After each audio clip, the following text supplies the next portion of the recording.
nós estamos vendo agora, ou vamos ver o capítulo 6, na sequência, não é? Nós vimos que ela convidou o rei e Amã para um banquete à noite. Eles vão no banquete e o rei diz assim: o que você quer? Eu te dou até metade do meu reino, pode pedir. E ela disse: não, eu queria convidar você, se você achar por bem, não é, tal, se você achar justo, amanhã um novo banquete. Tá bom. A Vasti não queria estar no banquete dele e essa pede para vir no banquete várias vezes, mas traga Amã, porque tinha um recadinho para Amã. E Amã vai para casa muito animado, né? Olha, recebi outro convite, eu estou bem mesmo, olha quanta coisa eu tenho e tudo mais, só uma coisa eu preciso ainda, né? Eu não estou ainda satisfeito, tem que matar Mordecai. Então a esposa dá uma ideia, faça uma forca. E aí você vai até o rei e diz assim: olha, pela manhã, fala para o rei: olha, eu vou já matar Mordecai. Aqui, posso? Ok, pode ir. Aí depois você vai para o banquete feliz da vida. Você vai alegre para o banquete, diz aqui o finalzinho. E naquela noite, no dia seguinte, haveria esse novo banquete, o segundo banquete. Amã deveria ir também. Só que o rei não conseguia dormir. Você se lembra da história de Daniel, né? Ou do capítulo 2 de Daniel, que Nabucodonosor teve um sonho, ele não conseguia saber o sonho, e não conseguia saber o significado do sonho, e isso era muito forte para eles, né? Porque os deuses podiam estar falando com eles através desses sonhos, e eles não estavam entendendo, né? Vem aí alguém, vai nos atacar, como é assim e tal. E Daniel vai lá e explica e fala tudo e tal. Os reis tinham esse negócio, né, de noite, muitas coisas aconteciam de noite. E aqui ele não conseguia dormir, não pôde dormir, verso 1. Então mandou trazer o livro dos feitos memoráveis. Deixa eu ver um pouquinho o que as pessoas fizeram aqui, né? E os nossos heróis fizeram. Vamos ler um pouquinho. Leiam para mim, por favor, e eu quero saber. E lá neste livro dos feitos memoráveis estava o nome de Mordecai. O que Mordecai fez? Lá nos capítulos anteriores aqui, ele contou para o rei, através de Ester, não é? Que 2 dos seus servos, eunucos, que cuidavam da sua segurança, cuidavam do seu quarto de dormir, olha só, perigo, estavam tramando a morte do rei. E por incrível que pareça, o rei morre dessa maneira, mas não com esses camaradinhas ali não. Então o rei sabe, vai atrás, descobre que era verdade, manda enforcá-los ali, e Mordecai não foi recompensado por aquilo. O rei gostava de recompensar, de chamar a atenção para o ato heróico, não é? De fidelidade ao rei aqui, e ele não fez isso. Então achou escrito que Mordecai é quem havia denunciado a Bigtã e Teres, os 2 eunucos que eu mencionei aqui para vocês, guardas das portas, não é? Que tinham procurado matar o rei Assuero. Então disse o rei: que honras e distinções se deram a Mordecai por ter feito isso, né? Por isso. Mas nada lhe foi conferido. Nenhum presente, nada. Os servos disseram: nada, não fizemos nada por eles. Então perguntou o rei: quem está no pátio? Ora, Amã, já vinha de madrugada. Amã estava bem cedo ali para falar para o rei que ia matar Mordecai. Vejam só como Deus vai traçando aqui este contexto. Quem está no pátio? Amã está lá no pátio. Estava esperando o rei. Amã tinha entrado no pátio exterior da casa do rei para dizer ao rei que se enforcassem a Mordecai na forca que ele, Amã, tinha preparado. Tá tudo certo. Os servos do rei lhe disseram: Amã está no pátio. Então, fala para ele entrar, ele é boa gente, pode entrar. Entrou Amã, no verso 6, e diz assim: e o rei lhe disse: que se fará um homem? Olha a pergunta, né? Ele tinha falado para a esposa que estava por cima, né? Que a rainha o convidara, que estava bem com o rei, que o rei o consultava, o rei deu o anel para ele promulgar um decreto para matar esse povo ruim, que são os judeus, por causa de Mordecai, eles não se ajoelham diante de mim e tal e coisa. Bom, ele estava bem demais. Ele chamou seus amigos, a esposa, e começou a dizer: eu tenho isso, tenho aquilo, olha aqui que o rei me deu. Ele está me prestigiando agora? A esposa me convida.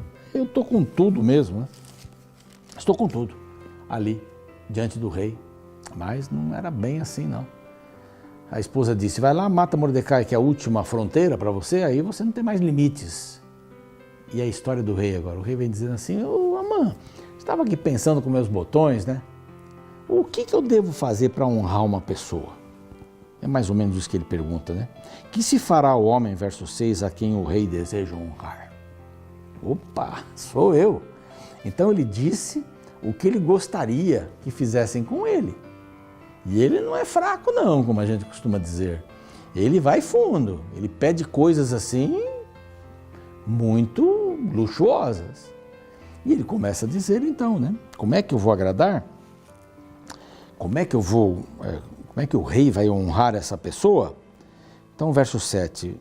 E respondeu o rei, quanto ao homem a quem agrada ao rei honrá-lo, tragam-lhe as vestes reais. Oh, as vestes reais. Quantas vezes eu sonhei com essas vestes reais. Finalmente elas chegaram. Tragam as vestes reais que o rei costuma usar. Olha, ele queria muita coisa mesmo. Eu quero uma roupa real. Ah, vou esperar por isso. E o cavalo em que o rei costuma andar montado. No fundo, entrou um cisquinho aqui no olho. Mas no fundo, ele queria ser o rei. Era isso. Ele queria ter o poder do rei. Eu estou tão perto do poder. Geralmente todos os golpes, ou uma boa parte dos golpes de Estado, são de pessoas que estão próximas, que ocupam cargos que estão próximos daquele que manda mesmo, né? Do rei, do presidente, do primeiro-ministro e tudo mais. E ele já estava se vendo como um rei. Eu já me vejo como um rei. Agora só falta a roupa e o cavalo. Pronto. Aí está tudo certo. E ele continua dizendo que o rei costuma andar montado e tenha na cabeça a coroa real. A coroa também, ele queria ser rei. Oh, que camarada, né? Entreguem-se as vestes e o cavalo às mãos dos mais nobres príncipes do rei e vistam delas aquele a quem o rei deseja honrar. Então, era para que esses príncipes maiorais, né, excelentes, só faltava ele dizer, então o rei segura o meu cavalo e segue em frente. Me dá essa honra, o senhor quer me honrar? Ele disse, não, então um príncipe, né, pode me honrar. Levem-no a cavalo pela praça da cidade e diante dele apregoem. Não era só para levar não, era para falar. Assim se faz ao homem a quem o rei deseja honrar. Eu. Interessante. Então disse o rei a Amã, apressa-te, boa ideia. Olha, eu gostei da sua ideia. Tá bom, e aí? Quando é que o senhor vai me dar as roupas reais, né? Pode me dar o cavalo? Então ele disse, toma as vestes. Ok, obrigado, vai, finalmente sou reconhecido. E o cavalo, como disseste, pega tudo lá, não tem problema. E faz assim para o judeu Mordecai. Né? Ele vai crescendo, né? Pega a roupa, pega o cavalo, vai lá, meu filho, e dá tudo para Mordecai. Cai lá embaixo. Para Mordecai? Não é possível, eu vim dizer aqui que eu ia matar Mordecai na forca, está lá a forca. Gastei dinheiro à toa. Eu agora... Ah, não. Impossível isso. É inacreditável. Como é que o rei me apronta uma coisa destas? E ele teve que levar na frente, andar com o cavalo, levar o cavalo, dar a roupa e vestir. A Bíblia diz, ele vestiu Mordecai. Ele segurou na boca do cavalo ali, não é? Na corda, e o levou. E dizia, tem uma ilustração aqui muito interessante para você ter uma ideia do fiasco que a mãe estava passando. Eu vou pedir para o editor colocar aqui, acho que você já está vendo aí. Aí todo mundo olhando e ele tinha que apregoar, assim se deve fazer para o homem que é honrado pelo rei, olha o que você vai receber. E ele teve que fazer isso. A ideia foi dele para ele.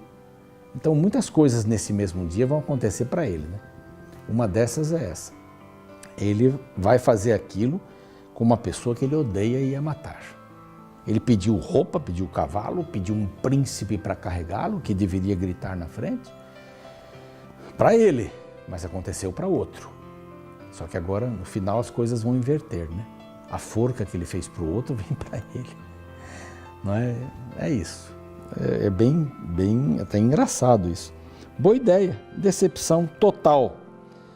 para Amã. Depois disso, Mordecai voltou para a porta do rei, porém Amã se retirou. Sabe para onde ele foi? Para o colo da esposa. Foi chorar as mágoas.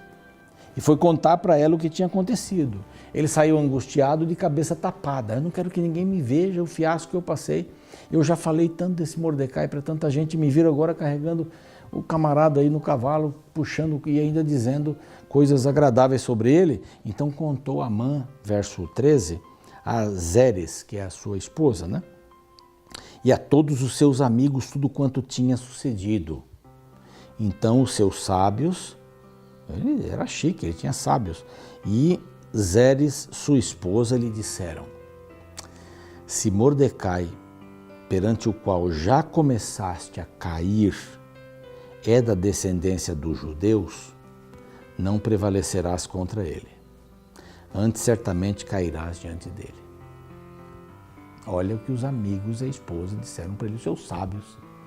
Olha, ele é judeu, né? É. A história diz que Deus sempre livrava os judeus, sempre livrava os judeus. A história diz que Deus ia à frente da batalha. Olha, você não devia ter mexido com um judeu, não. É bem sério. E você já começou a cair. Não é? A honra, glória, tenho bens, tenho tudo, que coisa maravilhosa. Mas vai lá, chama Mordecai e faz tudo para ele. Já começou a cair. Não é? Queria subir demais, queria ser o rei, queria ter a coroa do rei na cabeça. Mas isso foi feito para Mordecai. Não é? Você já começou a cair, meu filho. Você não vai sustentar a sua vida diante dele, não. Falaram estes ainda que ele, quando chegaram os eunucos do rei, então chegaram os eunucos do rei e apressadamente o levaram para o banquete, porque a rainha Esther estava esperando. Esse é o momento. Capítulo 7, você não perca o capítulo 7, porque ele vai explicar agora o que aconteceu com esse Amã. Não é tudo o que aconteceu com esse Amã, que queria o louvor para ele, acabou tendo a humilhação. Queria a morte para o outro, acabou ele perdendo a vida. Isso é no capítulo 7, né? Já estou dando um spoiler aqui para você. Essa história é encantadora, como Deus cuida do seu povo, reverte as situações da vida. Você acha que Deus não pode reverter as situações em que você está, ou a situação em que você está? Ele não pode transformar esse limão numa limonada? Pensa nisso. A maioria dos limões que nós encontramos na vida, que são azedos, ácidos, eles podem ser transformados. Você sabe disso. Com Deus a gente pode fazer coisas impressionantes. Impressionantes. Nós estávamos sequestrados aí, lá em Angola, estávamos no campo de prisioneiros. O campo de prisioneiros era no meio da areia, influência do deserto Kalahari ali. E não tínhamos nada, não tinha nada verde, não tinha nada, tudo seco. Uma casinha, ratos embaixo, uma caminha, e nós decidimos ficar ali. E tinha ratos passando e tal. Então, um dia que nós paramos, minha esposa e eu conversamos, lendo a Bíblia, nos animamos, vamos morar aqui? Quem sabe a gente nunca mais saia daqui. Porque tinha gente com 3 anos lá, 1 ano e pouco, 1 ano e meio, com 8 meses, 10 meses, 11 meses. Mas nós estamos apenas há 3 meses aqui, vamos passar uma vida aqui. Então, lá. E começamos a melhorar tudo aquilo. Minha esposa, que é a minha grande incentivadora, né, me incentivou a fazer do limão uma limonada ali. E nós fizemos. Arrumamos, fizemos bancos, né? Conseguimos cortar raízes dali, aquelas raízes secas, eles ensinavam a gente a tirar uma raiz, tirar a casca, fazer amarras com aquilo. Fizemos bancos, fizemos cadeiras, fizemos uma porção de coisas ali. E começamos a viver. Fazer do limão uma limonada em qualquer circunstância. Você perdeu, calma. Talvez seja a melhor coisa da sua vida, perder o emprego. Ou perder aquela pessoa. Talvez seja a melhor coisa. Não sei. Mas faça do limão uma limonada. Não esqueça desse velho ditado, né? Eu não inventei agora aqui. Isso, você sabe disso. É possível mudar a situação. Deus pode mudar a situação para você. Estava tudo perdido, a forca estava pronta. A forca, a hora da morte estava pronta para ele.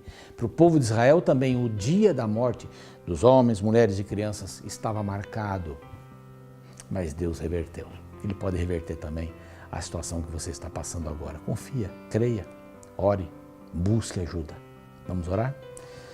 Pai bondoso, estamos aqui abrindo o nosso coração diante do Senhor, pedindo que nos mostre a saída, que nos mostre onde está a fechadura da porta deste quarto escuro, ou a janela para iluminar aquilo que nós não estamos enxergando.